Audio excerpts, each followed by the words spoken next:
Welcome back everyone to our new video on FluidSIM series. In this video, I'm going to discuss latching circuit. The first question, what is a latching circuit? So sometimes in a specific electro-pneumatic circuit, we push a button but we want to release it after a few seconds, right? We don't want to hold that button forever in order to maintain a condition within that electro-pneumatic circuit. That is where we use latching circuit, which helps us to maintain a certain condition inside an electro-pneumatic circuit. For example, if we push a button with the arrangement of latching circuit, we can have the current flow on within that electro-pneumatic circuit. We have two types of latching circuit, and in this video I'm going to cover both of them. Without further ado, let's focus on the first one. So the first one is called dominant on, and in general when we are dealing with latching circuit, we should use the arrangement as you can see in this circuit here. So what we have in here is a push button, as you see here, and it is called on push button. And then we have a relay, and that relay is basically connected to a switch, as you can see in here. And then as you see, we have basically two parallel parts, right? Two parallel lines. This one contains the on switch, and this side we have a make switch, as you can see there, which is basically a contact switch. And then we have a dominant, basically an off switch, right? So whenever I turn on this switch and I push this switch to the on condition, we will have the current passing, right? And it reaches to this relay, and because this relay is connected to K1 is going to be closed, therefore we would have current passing through this one, right? So we have basically current passing from both sides. But if I release this push button here, we would still have the current passing through this line, right? And the system is going to basically memorize the condition.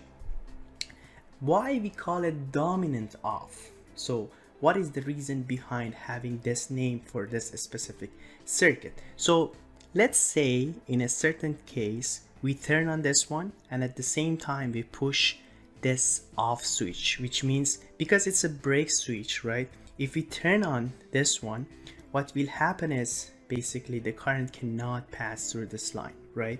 Whatever we have from this side, this is going to basically being energized, and then this contact is going to be closed, and from there we would have current passing.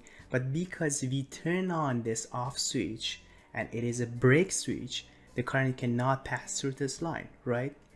And what we have in here is this dominant off still can provide the current for this K1, and whatever is connected to this K1 is going to be basically let's say closed if it is a switch, as you can see in here. That's why we call it dominant off.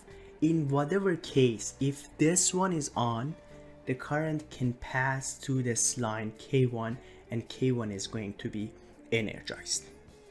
The other case that we have is dominant off. So why we call it dominant off? So it is completely inverse situation of the previous condition, the previous circuit. In the previous circuit, if we turn on both switches, which is the on switch and the off switch, at the same time, the system still can operate and the current can pass to the relay, right? But here, if we turn on this one, right, and if we push the second switch, which is the off switch in here, the system cannot operate anymore. Basically, the current cannot pass through this line. Basically, it reaches to this point, and after this point, the current cannot pass, which means this off switch is the dominant one, and whatever we do with this one, it depends on the condition of dominant off switch, and that's why we call it dominant off latching circuit. And basically this circuit works in the same way as the previous one works, and the application is the same. And then, like, let's say if we turn on the switch and it is in the off condition, right, current will pass, K1 is going to be energized, and from there we would have this one closed. Now if I release this push button here, right, because this is closed, we still have the current passing through this line and the system can still operate, and we have the current flow there, right? So that is the second type of latching circuit. As I said, we have two types of latching circuit. The first one was dominant on, the second one is dominant off. So whenever we are designing electro-pneumatic circuit, we might need to have latching circuit, and in this video I'm going to show you one simple example, which is this one. As you can see in this simple example, we have used dominant off latching circuit. For the pneumatic side, what we have is the air service unit, right, the manifold, directional control valve with 3 ports, 2 positions, a throttle valve, and a single acting actuators, right? And in this side you can see we have a latching circuit, which is a dominant off, right? We have S1, which basically acts as the on switch here, and here we have S2, which is basically the off switch, and we have the relay K1, and K1 is basically linked with this switch K1, and the same time with this K1 switch for this solenoid, right? So whatever we apply in here, let's say if we turn on S1, right, I turn on switch S1, so, and we assume that S2 is in the default condition, the current can pass, K1 is going to be energized, therefore this K1 is going to be closed, right, and the other K1 is again going to be closed. Current will pass to 1M1, and 1M1 is energized, therefore once it is energized, the 1M1 solenoid is going to shift the directional control valve to its second position, and once it is shifted to the second position, the air can pass through this throttle, right, and then from there we would have single acting cylinder starting advancing, and it reaches to the fully advanced position after a few seconds, depending on how much air we are providing through this throttle, right? So that is how we can use latching circuit within an electro-pneumatic circuits, and see how it basically helps us in order to have a system memorizing a condition without holding the push button. So that is a very simple example. In future videos I'll show you some basically complex circuits in which we have latching circuits. In the second part of this video, I'm going to design these 3 circuits inside FluidSIM, and we'll see how we basically can design them and how they operate inside FluidSIM.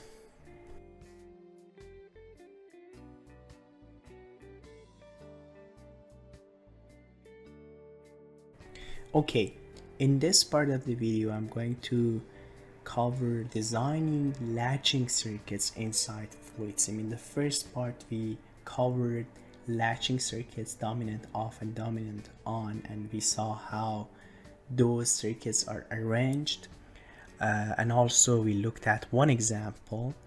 Here I'm going to design all those 3 circuits that we already discussed. So without further ado, let's start designing the first one, which is basically the dominant on. So for dominant on, we have to go to the electro control components, and I'm going to bring the power supply part, and we are going to use 24 volt and 0 volt. And then what we need to bring is basically switch, right? And we can have push button switch, and the other thing that I need to do is just extending this line a bit, and extending this side too. Now the next step is bringing the relay, and for relays we have to go here, and then I'm going to select this relay, right? And that can be connected directly there, and that can be connected here on the top, and that is going to be connected on the bottom. Then we need to bring a make switch which can be connected to this relay here, right? So we have to go to the general switch, and I'm going to bring one make switch, putting it here. And then the other thing that we need is bringing a break switch, which is going to act as a basically off switch for us, and it is going to be the dominant off one, right? The off switch one, right? So connecting this here, and then connecting this one here, right? So now we have the circuit ready, just labeling. Based on what we saw in the first part, I'm going to put this one as on switch, calling this one K1.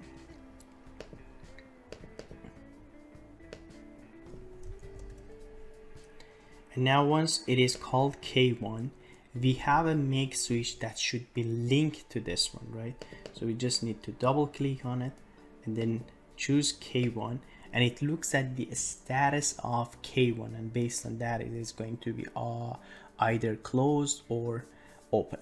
So hit OK, and then the last one is going to be this break switch, and I'm going to call it off. Okay, now we have everything set. The next step is just to start the simulation, right? Now we have the simulation started. If I turn on this one and release it immediately, the expectation is that the system operates, because this is going to be memorized. The status is going to be memorized, right? So turn this on, and I released it, right? It is not a detent switch, it is a push button. And once I release, the initial expectation is the system shouldn't work, but because of having this architecture of circuit, the system is still operating, and the current can pass through this line to this K1, and it is called dominant on. And what is the reason behind it? Because if I push this one and I push this one at the same time, the system would operate. The second type that we discussed was dominant off, right? Let me stop the simulation. For dominant off, the only difference is bringing this off switch here, right? And then the rest is going to be the same. So I'm going to design that one under this circuit. So let me bring the power supply again.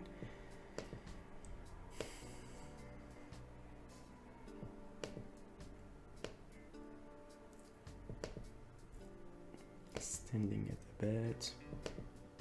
Right now, we need to bring the switches. The first thing that we need is the push button switch, and connecting this one here, and then we need to bring a brake switch, so that is going to be located here,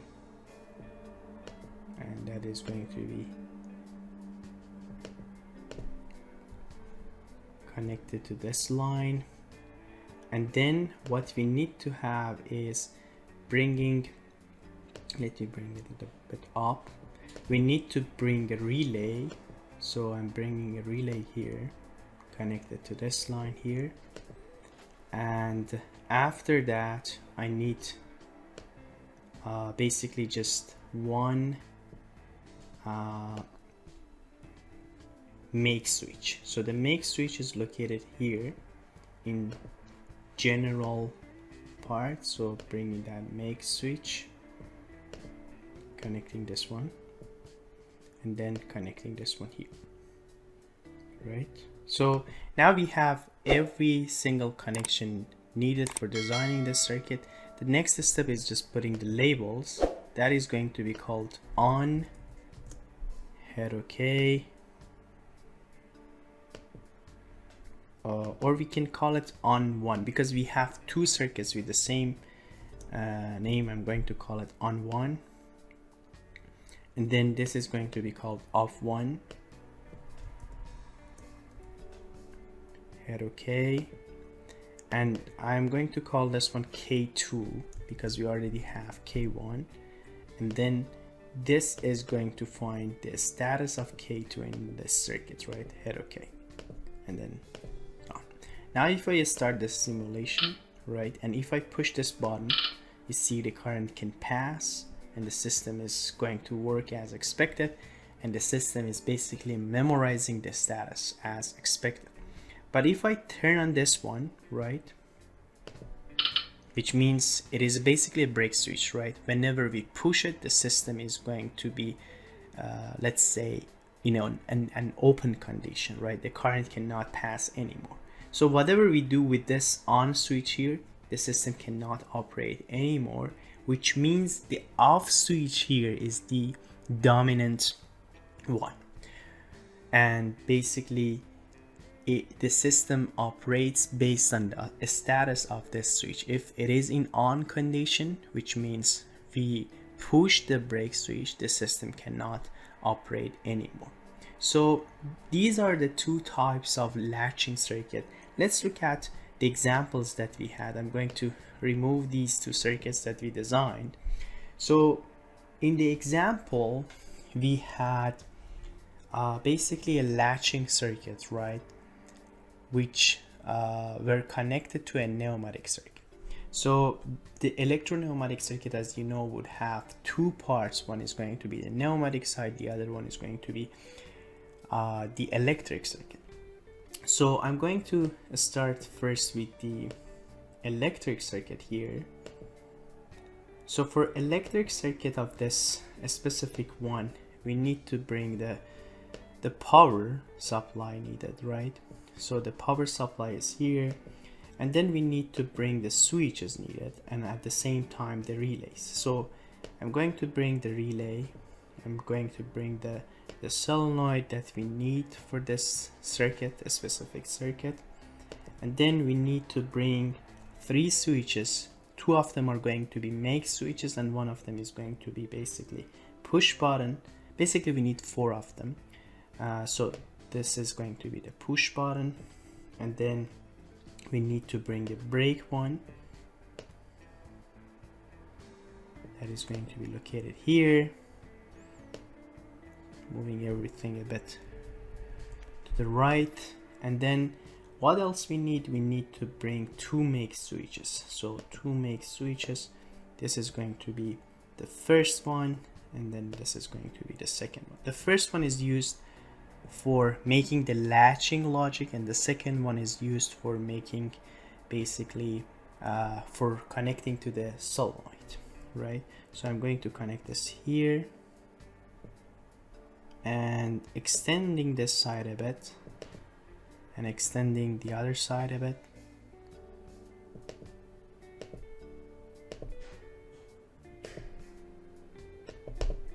Okay, now we can connect this side here and connect the other side. This is going to be connected to, this is going to be connected to, and then we would need to connect this side too. Now we have every single connection needed in this side done, but the next step is putting the labels, and I'm going to call this one S1, calling this one S2, which is the brake switch for us here. And as you can see, the architecture of this circuit makes the dominant off, right? We are using the dominant off here. Calling this one K1, this relay, and this relay is going to be linked to these two make switches. So this is going to be linked to K1, hit OK, and the same thing for this one, linking this one as C there. We have K1, K1, these switches are connected, and I'm going to call this one 1M1 and hit OK. right? Now we have every single labels needed for this system done. The next step is making the pneumatic side. For pneumatic side, so we need to go to pneumatic module. We need to bring one actuator, which is the single acting cylinder. We need to bring a directional control valve, right? Let me first bring the air supply. So air service unit, manifold, right? All of them can be connected one by one. This is going to be connected too. And then we need to bring the directional control valve, which is a configurable one with 3 ports, 2 positions. So that is going to be connected here, and it is a normally closed one. So I'm going to put the terminator, and what we need for this one, we are going to have a manual override, and at the same time we are going to have basically electrical actuation, and then the other side is going to be a spring return head OK. And then we need to bring a throttle valve, and throttle valve is located inside pneumatic circuits. So for that one, I'm going to bring this here, and we can connect everything, like everything is set now. We can basically just put the labels and then connecting the pneumatic side and the electric side, and then the circuit is going to be ready for simulation. So this is going to be called 0Z,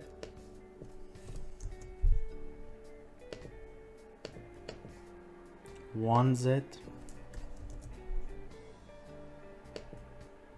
and here we would have 1V1 at OK.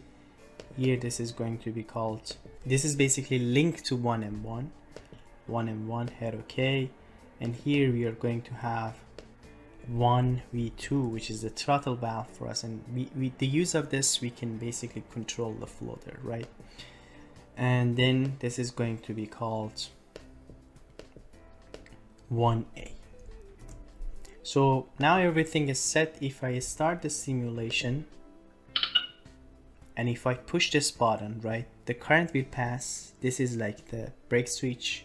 It is already closed, so the current can again pass, reaches to this relay, and relay close these 2 contacts. Therefore 1M1 is going to be energized, and therefore we would have this directional control valve shifted to the second position because it is going to be electrically actuated, and air will pass through this line, and the single acting cylinder will be advanced. Let's see what will happen. So exactly the same thing happened, right? The system is memorizing the status of push button in the case of holding the push button, right? However, we released it, the system is still having the current flow, right? And we have 1M1 energized, and it is basically shifting this directional control valve to the second position, and we would have this single acting cylinder in fully advanced position until we turn off this switch here, or let's say we push this brake switch here. You see, like, the system doesn't have any current passing to this K1, and every single connection that we have between make switches, solenoids are gone. Therefore this spring return, we return the directional control valve to its initial position, and from there the single acting cylinder starts retraction as we saw in that step. Okay, that is how latching circuit helps us in designing electro-pneumatic circuits. In our next videos we will see more complex circuits in which I'm going to use latching circuits too, and we basically practice more with these types of circuits in near future. Thank you very much for watching this video. If you enjoyed, please subscribe our channel.